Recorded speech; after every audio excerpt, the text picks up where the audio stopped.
Welcome to Simple Sales Podcast, where we break down the art of selling into easy, actionable steps. Each episode, we explore proven strategies, share real-life success stories, and tackle common challenges, all designed to boost your sales game. Whether you're a seasoned pro or just starting out, get ready to simplify your approach and maximize your results. Let's dive in. If you're a real estate agent in California right now, you're not just feeling the squeeze.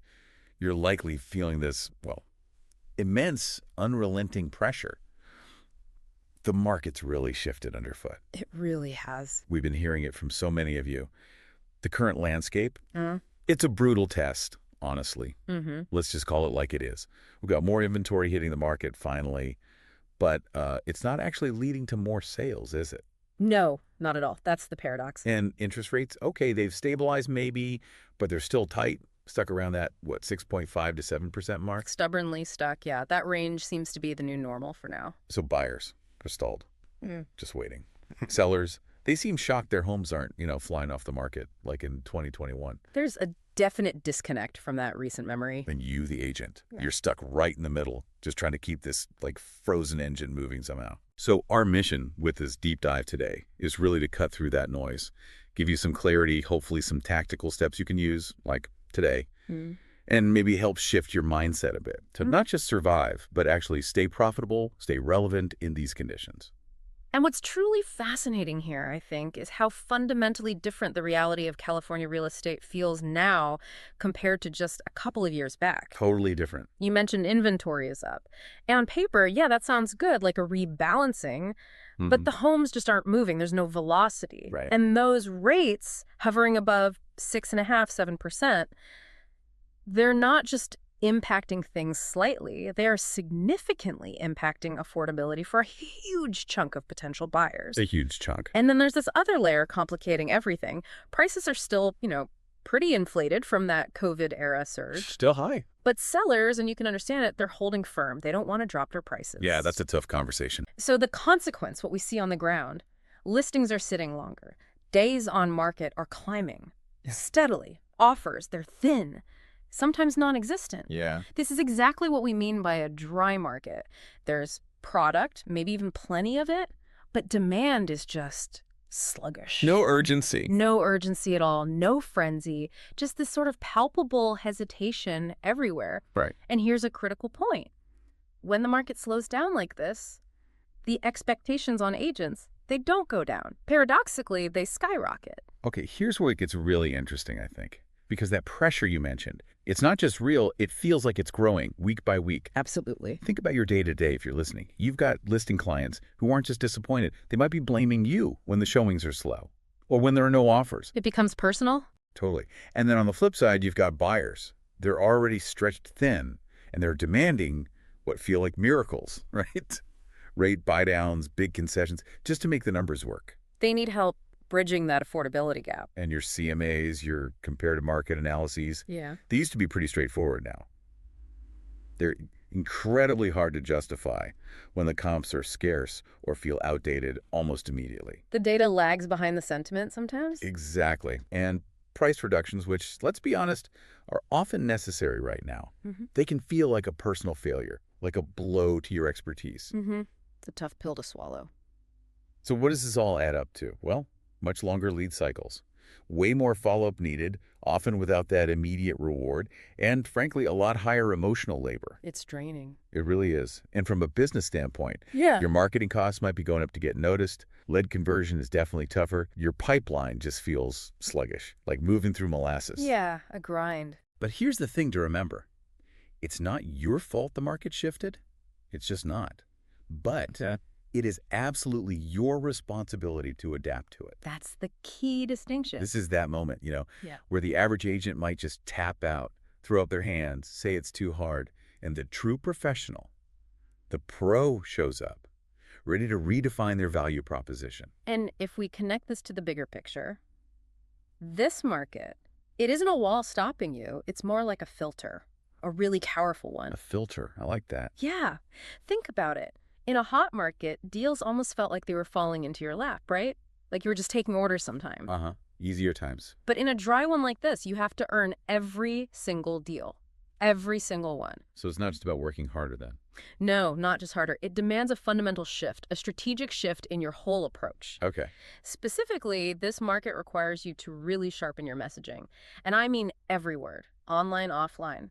It all needs to build trust, convey specific value. Sure. It means setting much better expectations, really educating sellers and buyers on the current reality, not some fantasy from 2021. Managing those expectations is huge. Crucial. And you absolutely must become the undeniable expert, especially in, say, nuanced pricing strategy, knowing the latest lending updates inside and out, understanding those local absorption rates. Become the go-to resource. Exactly. And critically, you have to maximize your digital presence. That old saying, if they don't see you online, you basically don't exist. It has never been more true than right now. Wow. Okay. So ultimately, this isn't about just grinding out more hours. It's about showing up smarter, more strategically, with a much higher level of insight. Okay. Smarter, more strategic, more insight. So what does this all mean for you listening right now? It means it's time for, well, decisive action. We've tried to distill it down into 5 tactical things you can actually do right now to stay sharp, stay profitable, maybe even thrive in this dry California market. Let's get practical. Let's get practical. Strategy number 1. You need to profoundly refine your listing consultation. This isn't just about showing up with a stack of comps anymore. No, the bar is higher now. The real aha moment for sellers in this market isn't just seeing the numbers. It's understanding the story behind those numbers. Front text is everything. You've got to educate them on critical factors like you mentioned it, the absorption rate in their specific area. Explain what that means, right? How quickly homes are actually selling versus how many are available, how long the current inventory would last. Quantifying the competition, the pace. And then layer in the current buyer psychology. Why are they hesitating? And the stark reality of pricing fatigue that sets in when a home sits too long. And this raises an important question, right? How does really understanding these nuances actually change a seller's perception, their perception of value, their perception of urgency? Good question. How does it? Well, when you explain absorption rates, for instance, you're not just throwing out a number. You're painting a picture, concretely showing them how long it might realistically take to sell, given the current inventory, given that sluggish demand. Getting realistic timelines. Exactly. You can show how even a historically balanced rate might feel incredibly slow right now because buyer psychology has shifted so much. Okay. And pricing fatigue. It's not just buyers seeing too many price drops. It's a specific psychological thing. They start believing the real value must be lower than whatever you're asking now, so they wait longer or demand deeper cuts. Right. They wait for the bottom. Precisely. So when you help sellers really grasp this, it shifts the conversation. It moves from them maybe blaming you for few showings to a shared understanding of the market forces at play. It becomes collaborative. Yes. It fosters a more realistic approach to pricing, to strategy right from the beginning. It's about interpreting the data through the lens of today's sentiment, not yesterday's. Okay, that makes sense. Interpreting the data. Yeah. All right, tactic number 2. Create weekly market update content. Yes. Consistency. This is your big chance to become more than just an agent, to become like the voice in your zip code, the person people turn to for local market intel. The trusted source. And we're talking short-form video here, mostly. Think Instagram Reels, TikTok, YouTube Shorts, quick hits where you share hyper-local stats. Bite-sized and valuable. Yep. But crucially, don't just read off the numbers. Give your unique insights. Here's what I'm actually seeing this week on the ground. This isn't about national news. It's about local, actionable intelligence. From you, the expert. And what's really fascinating here is how powerful this consistent, localized content is. It positions you as that indispensable market expert. Indispensable, yeah. By regularly sharing what you're seeing, you're not just dumping data, you're building deep trust. You're building visibility, digitally, week after week. Yep. Think about it from the consumer's perspective. Every week, you're delivering value. You're answering questions maybe they haven't even asked yet. You're demonstrating your expertise over and over. Building that relationship before they even reach out. Exactly. You become that reliable go-to source for genuine, boots-on-the-ground insights. So when they are finally ready to make a move, maybe weeks or months later, they've already been consuming your expertise. They've talked mind. You're the obvious choice, the pre-vetted choice. It's this really powerful, almost subtle form of digital branding that builds authority over time. And it's absolutely crucial for staying relevant when direct leads might be, a bit scarcer. Keeps you visible. Okay, moving on to number 3. Partner strategically with a lender for buyer strategies. Critical partnership. Buyers are still out there. They're still demanding those miracles, as we said. Rate buy downs, concessions, and frankly, if you're not ready to talk about that stuff head on, you're probably losing deals. You have to have solutions. Yeah, so this means making options like, say, temporary buy downs or adjustable rate mortgages, ARMs, or seller credits. Making those a fundamental part of your buyer game plan. Part of the toolkit. Whatever's working today to help buyers navigate these higher rates. And, just to be super clear, our sources really emphasized buy downs and seller credits. They didn't really get into seller financing in this context. Right, focusing on the more common tools right now. And if we connect this to the bigger picture, this kind of collaborative approach with a trusted lender, it directly attacks the core affordability problem in the market right now. Addresses the elephant in the room. Exactly. When you can confidently walk a buyer through creative financing options, you're not just saying, yeah, rates are high. You're offering tangible ways forward. You're offering hope, almost. Hope and practical solutions.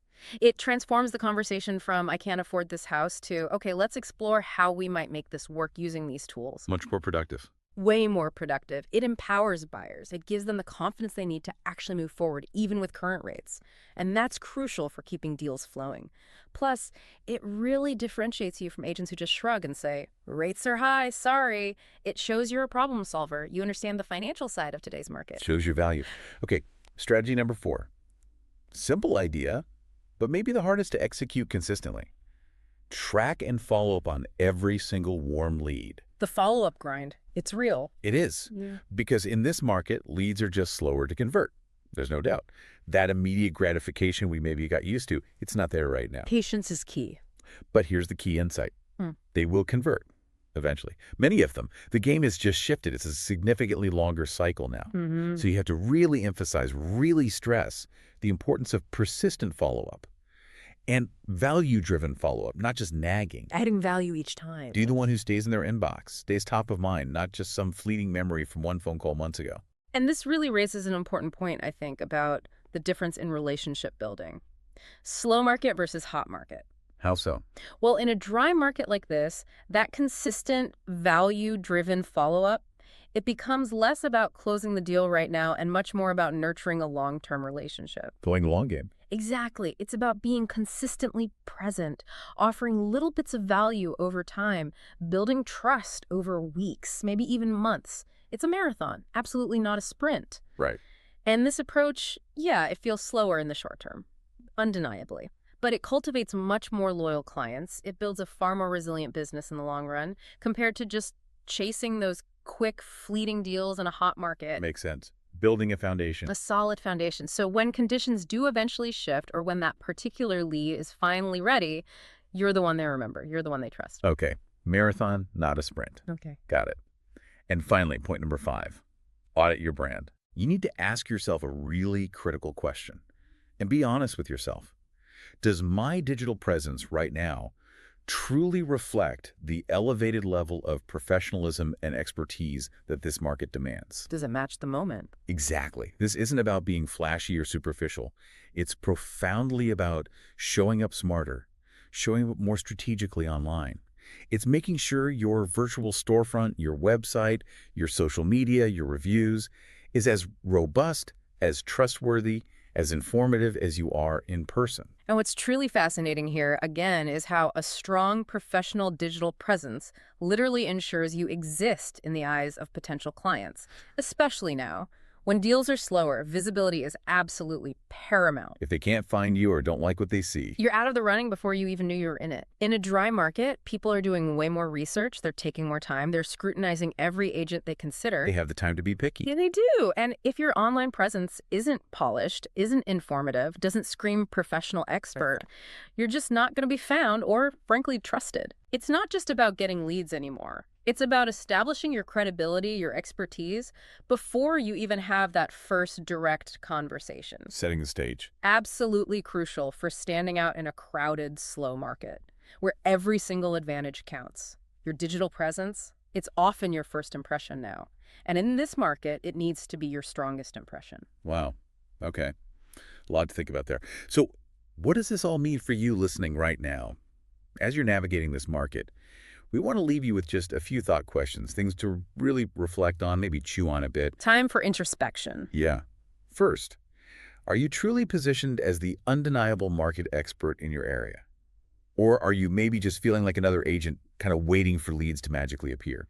Honest self-assessment. Second, what specific part of your follow-up process needs to be radically tighter right now to capture those longer cycle conversions we talked about? Where are the leaks? Third, do your current systems, your tools, your habits, do they genuinely support the level of effort and the strategic thinking this market really requires? Are you equipped for this? And maybe the most important one, are you letting this challenging market control your mindset, letting it deflate your resolve? Or are you strategically using it? Using it as a crucible, maybe, to sharpen your skills, elevate your professionalism, and actually emerge stronger than ever. And if we connect that to the bigger picture, beyond just these immediate questions, maybe consider how leveraging this dry market isn't just about survival. Okay. It's actually a unique opportunity. It really can be a testing ground for innovation, for forging deeper, more resilient client relationships than maybe ever before. An opportunity in disguise. Potentially, yes. This period, challenging as it absolutely feels right now, it really is a crucible for excellence. It's the kind of market that can set you apart for any future market condition. It positions you not just to survive this downturn, but to truly thrive, to build a more robust, more sustainable business for the long term. This is where the legends are often forged in the tough times. Remember, you have the power to adapt and excel. We really believe that, and hopefully this helps you do it. All right, thanks for joining us for this deep dive. Appreciate it.